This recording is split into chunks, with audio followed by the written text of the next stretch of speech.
All right. Today we are going to talk about a thing called a pedigree. Pedigree? Isn't that like a dog brand? It is a brand of dog food. And a lot of people talk about pedigrees when they talk about dogs. But it has a lot more to do with that. If I were to go, let's say, and I wanted to buy a particular breed of dog. Let's say I wanted to buy a Yorkie. Westie. All right, let's do Yorkie. Thank you. If I wanted to buy a Yorkie,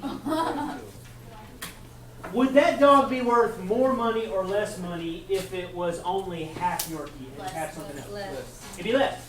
So if I go to buy a really nice dog breed, usually they will give me a piece of paper that guarantees the pedigree. Let me close this door.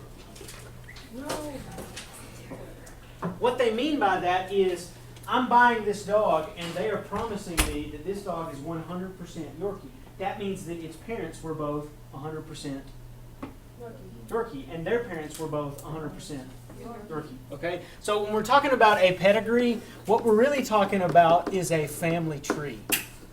Basically, it's a diagram that shows family relationships. Oops. Shows family relationships.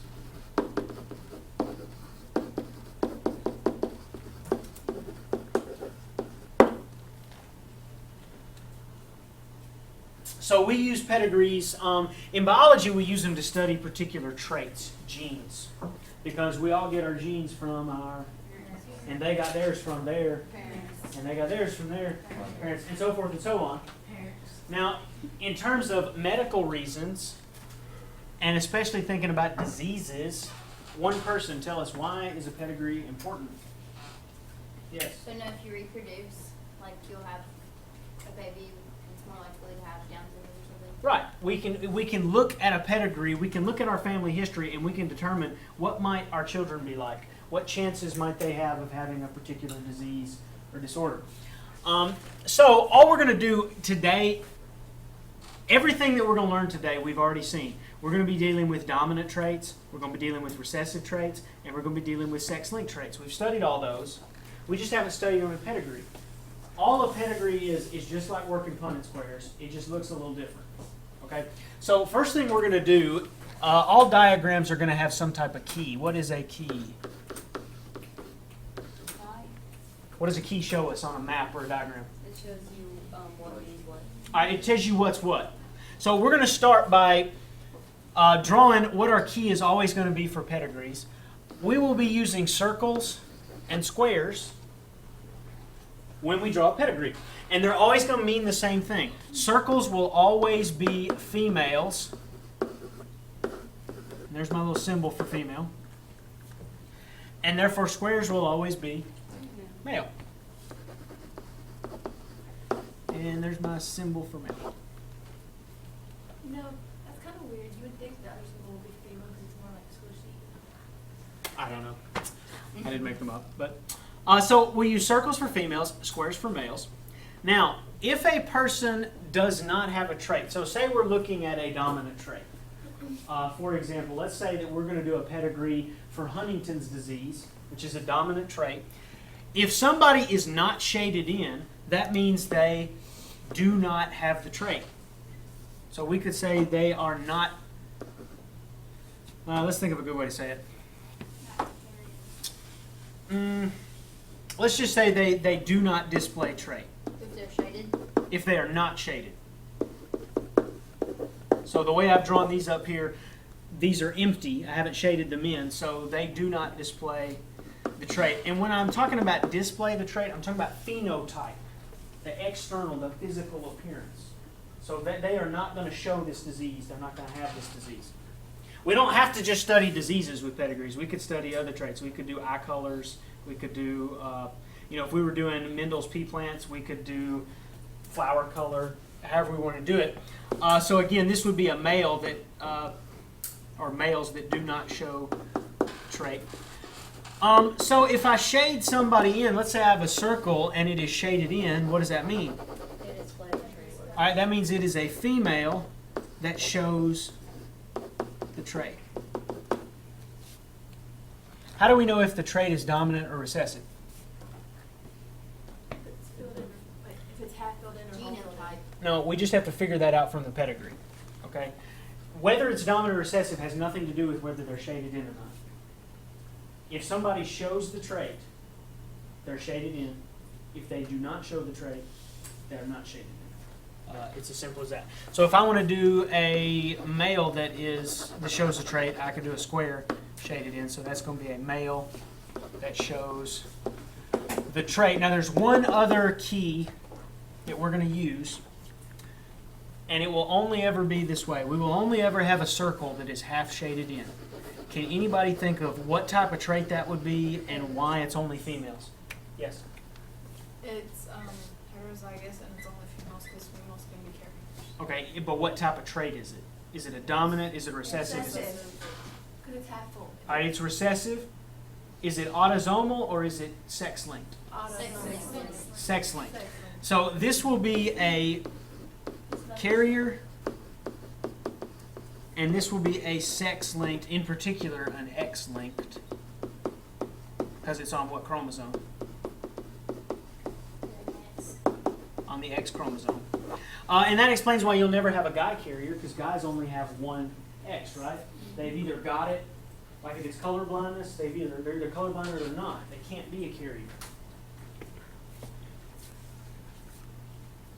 And there's basically three types of pedigrees that we're going to see. We're going to see what we call autosomal. We talked about autosomal chromosomes on Friday. Does anyone remember what those are?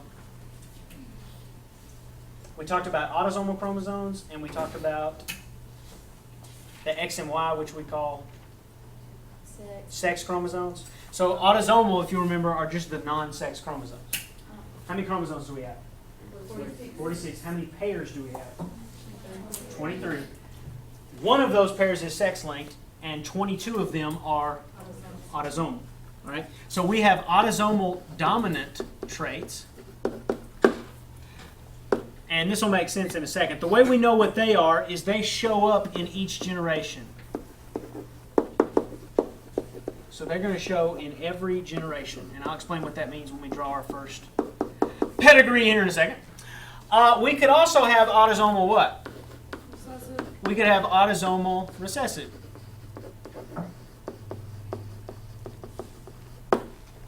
And the way we're going to notice that is autosomal recessive traits are usually going to skip a generation. We talked about, for example, how, let's say we're talking about Mendel's pea plants. Purple was dominant to what? White. Can't you take two purple plants and get white plants? If both of the purple plants are heterozygous. So see, that trait could skip a generation. You could have a generation of purple plants, and then the next generation could have some white. So you have skipped a generation. So if you skip a generation, it's usually autosomal recessive. Is that why people say you look like your grandparents? Yeah, that can happen. You can have traits that didn't show up in your parents, but that your grandparents showed. Yes? Does that happen in like kids, like two white people have an African American or like two African American? You know, that is possible, and it does happen every one in a gazillion times. But the reason why it's so rare is because skin color is what we call polygenic. What do you think that means? What does poly mean? What do you think genic has to do with? Genes. So it means skin color is determined by more than one gene. So there are 3 genes that determine skin color. Dominant is dark. So the darkest you can be is having 3 dominants. Okay? Or actually 6 dominants, because you're homozygous for, say we're going to talk about A, B, and C. This right here would represent the darkest skin tone a person could have. This would represent what? The lightest a person could have. And everything in between is going to be a mixture. So it is possible that somebody who, 2 parents that have this genotype could have a very light complected child. Does that make sense? But it's just really rare. What about our hair texture? Let's not get into all that. Let's stick with what we're doing today. And the other type that we're going to look at is X-linked recessive. And the way you're going to know that is you will see carriers. If you ever see a carrier in a pedigree, you know it should be X-linked recessive. Now, are these the only types of traits there are? No. We do have X-linked dominant. We have Y-linked traits.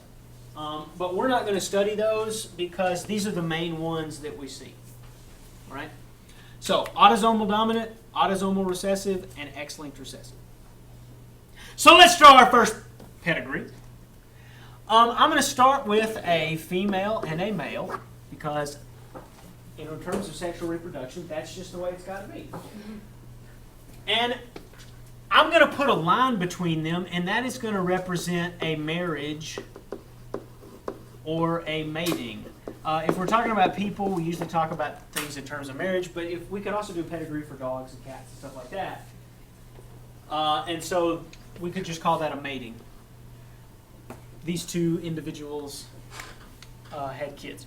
Now, in order to show their children, I'm going to draw a line straight down from them, from that marriage line. Is this kind of family tree? Yeah, it's exactly a family tree.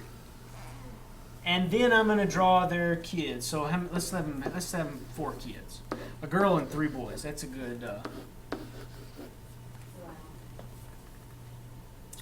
And then let's say I want this girl over here. I want her to get married. I'm going to draw a line from her over to another fellow.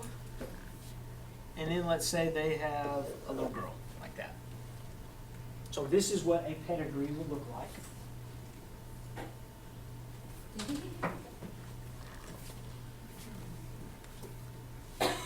Now, we always number people just so we can keep track of who's who. So the first generation, what would we call that generation? The parent generation, right? We'll put a Roman numeral 1 out to the side, and we'll put a 1 and a 2 on them. And the second generation, we will use a Roman numeral 2, and then we'll start over numbering again. 1, 2, 3, 4, 5. The third generation, we will put a Roman numeral. What? Husband's part of it? Brother-in-law, sister-in-law? We'll put a Roman numeral 3, right? And then there's just one person there. The reason we do this is that way if I want to talk about a particular individual, I can say, I can do that. And I'm talking about this person right here. They're in the second generation, and they are the third individual. Okay? So, for example, I might ask you, how is this person related to this person? What's the relationship? Uncle, brothers, and niece. All right, it'd be an uncle and niece, right? Because this is her mother's brother. So that would be the uncle. So that would be like uncle and niece. So we label them that way so we can be clear about, what we're looking at. All right, let's do a trait. So in order for some people to have a trait, what do we have to do to them?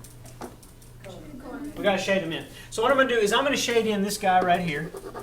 You can shade him in too. And then I'm going to shade in his, what would we call her in relation to him? Granddaughter, right? Because she is the child of his child, so she is the granddaughter. I will shade them both in. Now, according to the 3 things I told you, what type of trait is this? Recessive. It's recessive because it does what? Skips the generation. It skips a generation.